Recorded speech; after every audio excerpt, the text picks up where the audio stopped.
Y'all, my name is Lita, and I'm here with Pringle. Today I'm gonna do a mental health check-in with him and just see where he at, how he's standing, and we just gonna chop it up. For sure. So just to start off, what would you rate your mental health right now? 1 being the worst, 10 being the best. I'm a good team. Okay. I think I'm a, you know what I mean? Got a lot of mental fortitude. That's what's up. I ain't never got a 10. You know what I think? I get about a 7, 6.5. I think I just know how to deal in reality. You know what I'm saying? I know how to just accept it for what it is. I just do what I gotta do. That's good. That's a lot of resilience. That's what a lot of people don't have.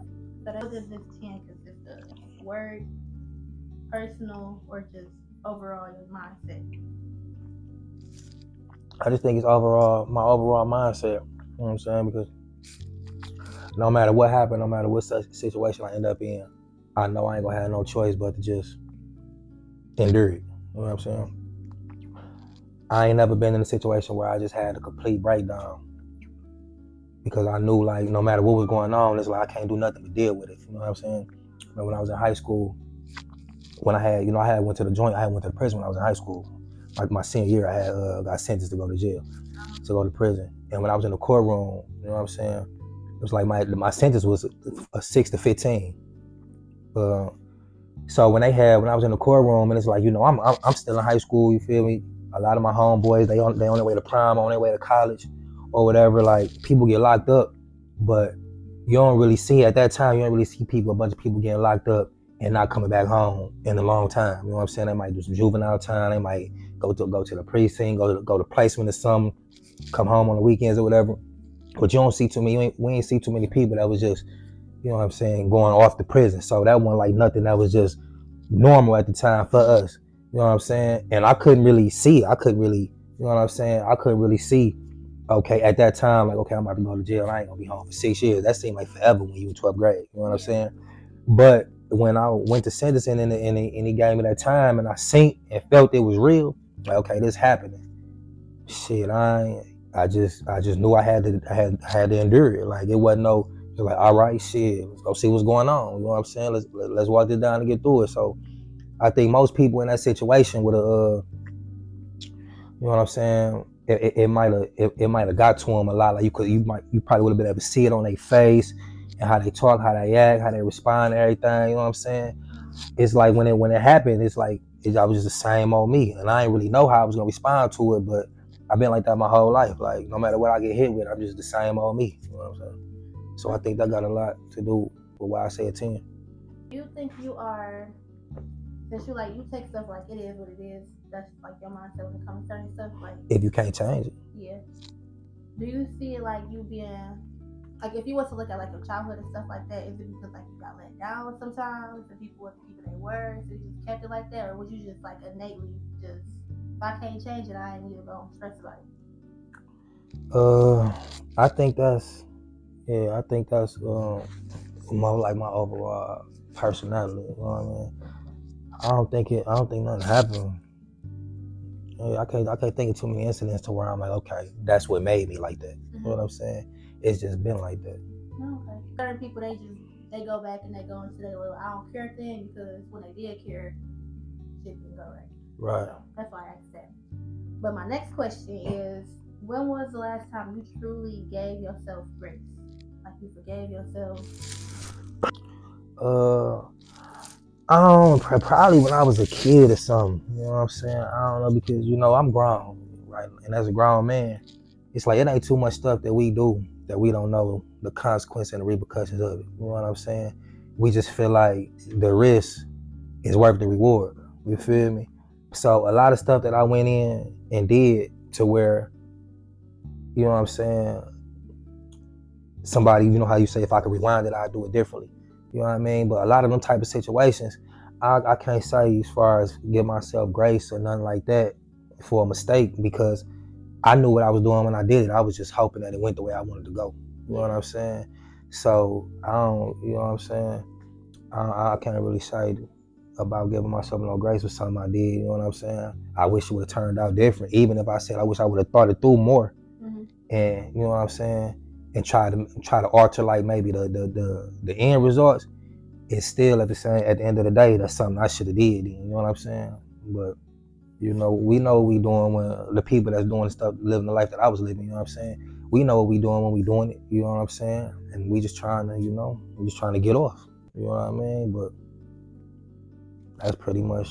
So you don't do a little nothing too long. You get over it. Yeah, I get over it. You know what I'm saying? Like, if it go wrong, then you know what I'm saying. Of course, you wish it would have went differently, but once it happened, it happened. You know what I'm saying? Mm-hmm. So, that just be what it be. Okay, I'm a dweller, so right. I'm definitely gonna dwell on something. I mean, most women is. It just depends on what it is, though. If it's something small, I can get over it. But if it's something I feel like really I need to be dramatic over, I'm going to dwell on it. Or sometimes I just don't have a choice but to dwell on it. Like I sit in my emotions, like I've always been. Right. Not to categorize it, but that's pretty much like, that's how a lot of women is, because we are naturally just more emotional. But I'm in a field where I'm already around emotions all the time. I'm gonna see it, people cry all day. So. Was that a high school or something? Oh, yeah, high school and a high school. I do both. My next question. Really think about it. Is it anything that you be in denial about? Like you avoid it at all costs. Like you will not bring it up. You try to like shift your way around, and you probably at work, be at the studio all night. That's the way you be in denial. The only time I ever feel like I be in denial is say if I'm broke or something. You know what I'm saying? Like this, ain't no way I ain't got no money. I ain't got no money right now. You know what I'm saying?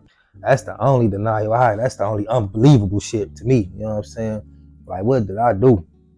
You know what I mean? But other than that, I don't really, I know it is what it is. I might be in denial about what I expect, you know what I'm saying, from people. Mm-hmm. But ain't nothing that I dwell on, you know what I'm saying? Like, I'm the type of person, I think just because I'm real and everybody know they can see it, that I'm gonna get the reaction from people that I expect them to, you know what I'm saying, to give to a real motherfucker, you know what I mean? But I realize that ain't even the time we living in. People don't give a fuck how real you is. They don't give a fuck how 100 you is. They don't give a fuck how much respect you got. It's a day and age where people just care about what benefit them. You know what I'm saying? If you being a real motherfucker, or if you being solid, or if you standing on your business, you know what I'm saying? All that type of shit. If it don't benefit the next motherfucker, they really don't care. You know what I'm saying? They'll support a fake motherfucker or somebody that they know capping, or somebody that probably done told on people, somebody that don't, you know what I'm saying, carry themselves like a real motherfucker in real life. They'll support them before they support you if it benefit them more. Mm-hmm. So, you know what I'm saying? So, I think I was probably in denial about that type of shit, but now, you know what I'm saying, I understand what's going on. So, I just move how I move, you know what I'm saying? But that's about it. Okay, that's a good way to put it, because a lot of people, they don't see that on social media either. Like, people kiss people ass for all types of shit. For sure. It is just like, you either an opportunist now, or you, like, that's really not. Everybody to me is an opportunist now. That's why I don't be in them. Because you could have a product, you could be selling something, and it could be better than what the next person's selling, whether it's some bundles of hair, whether it's some clothes, t-shirts, whether it's a service or something that you do, cleaning service or whatever. Mm-hmm. You could have it for cheaper than the next person and do a better job. But if they feel like for some reason it's gonna benefit them more overall or socially or whatever to deal with the other person that costs more and it don't even do a good as a job or got a better product than you, but they feel like if they can get tagged or posted on a story or Instagram or something to show that they was dealing with them, you know what I'm saying, they want to be associated with them, then they'll deal with them over what, you know what I'm saying, would make more sense just because everybody chasing like clout and shit, you know what I'm saying? Yeah. I don't like stuff like that. That's really why I be like real low key with certain stuff. Like my Instagram is all over the place. You know, see, I don't have a niche, I don't have nothing like that. If I know people, but I don't know, I don't like certain stuff. That's why I bring more people to the high schools and stuff that I do outside of Instagram, because it's like, I see like resources versus like a benefit. Right. If it can help my students out and see like, okay, you from here, it's people from here that's doing way better without a degree, with a degree. Even though I'm supposed to be forcing out the degree stuff, I still be bringing people that don't have one. So it's like I use my resources to like better put people in positions too. So But my next question is, how do you feel like you need to improve yourself? Do you see anywhere that you need improvement? yeah, for sure. It's always something we can do better. You know, ain't nobody perfect. You know what I'm saying? We strive to be perfect, but perfection, I don't really see it. But you know, I could be. Sometimes my patience be thin, but I feel like I know how to deal with it in a way that it don't affect everybody. But probably I can stop overthinking everything. You know what I'm saying? You overthink? I'm an overthinker. Like I could be at the movies.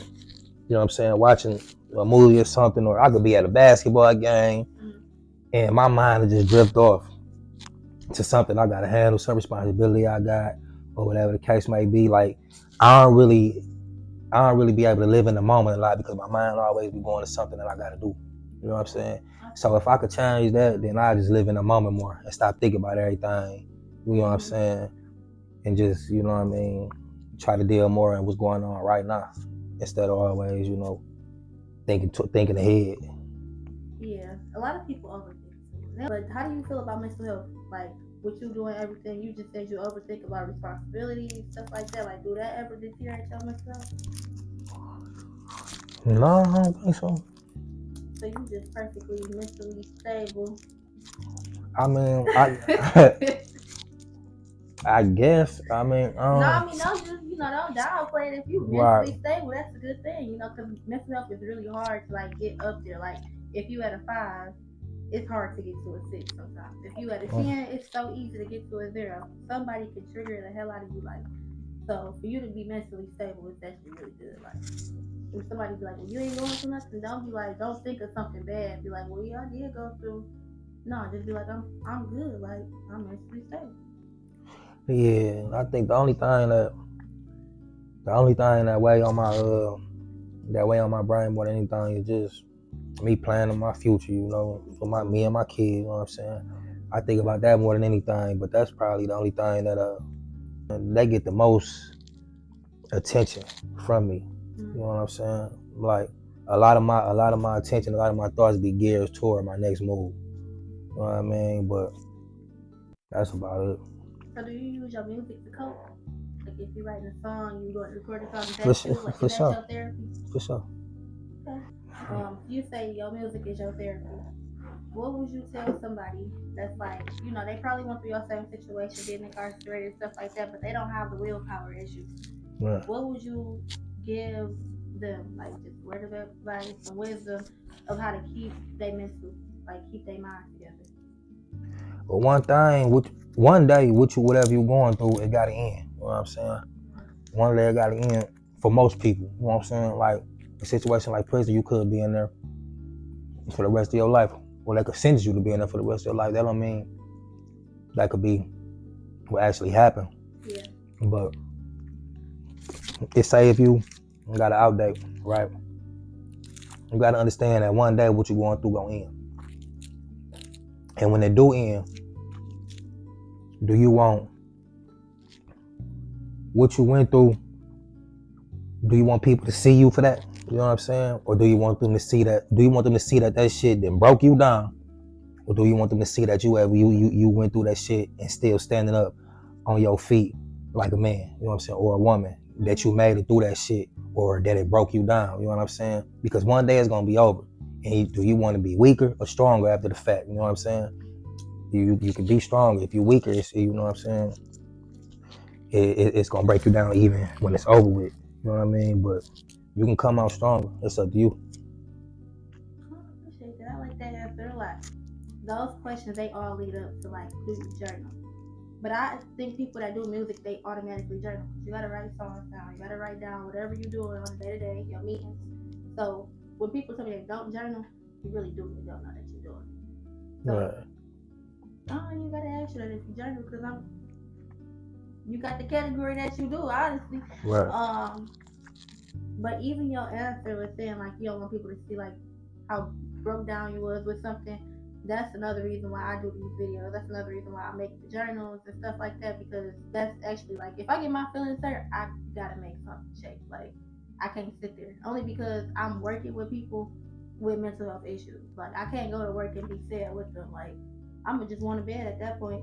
I'm gonna want to be a patient. So I just really do like that answer just because like it resonated with me too. Like um before I had went to school for college, my boyfriend died. And that's like one of my necklaces. I still wear like I don't talk about it as much as I used to, but that's like if you know me, you know like if I'm working a lot, it's because of that. Straight up. So I was like a drop out of college. I had did all my paperwork for it. I was through with it. But I ended up making like a cosmetics line, and that was like a tribute to him. And that I ain't like it for I don't like selling lip gloss and stuff like that. But the journal is kind of like I brought it back, like yellow. Everything yellow with me is like because that's his favorite color. So it's like it's little stuff that people, if you know me, you know me. But it's like mental health. I strive for mental health now because like you just don't know what people really going. And I never really show it, but I can tell you. Like I'm an open book. I tell you, but you just don't know what people going through. That's why I think the importance of a journal is like is deep because you can watch your growth from your first page to your last page. My first page, it was teardrops and it was ripped up pages. And at the end, when I was graduating with my degree, because I graduated early, I graduated 3 years at 20. And I was just seeing like my handwriting got better, page got straighter, and I was just like, everybody needs a journal. Like, it's a longevity item. So you kept all the red pages with the tears on? Mm-hmm. And I read them when I graduated. It wasn't much to read though, the tears smearing shit, you couldn't see it, but right. It was just the principle for like you can really do self-help if you think about it, and you can get your mental health up if you really put yourself there. But I appreciate you doing this video and having me sit down, chop it up with you about your mental health. I'm happy that you are mentally stable. Yeah, me too. So, and everything you went through too, like, I commend you for like you don't really show it too much either, so it's like I do commend you for whatever you do deal with outside of whatever you do, whatever you don't discuss, however you get through it. Kudos to you. Right. So appreciate you too.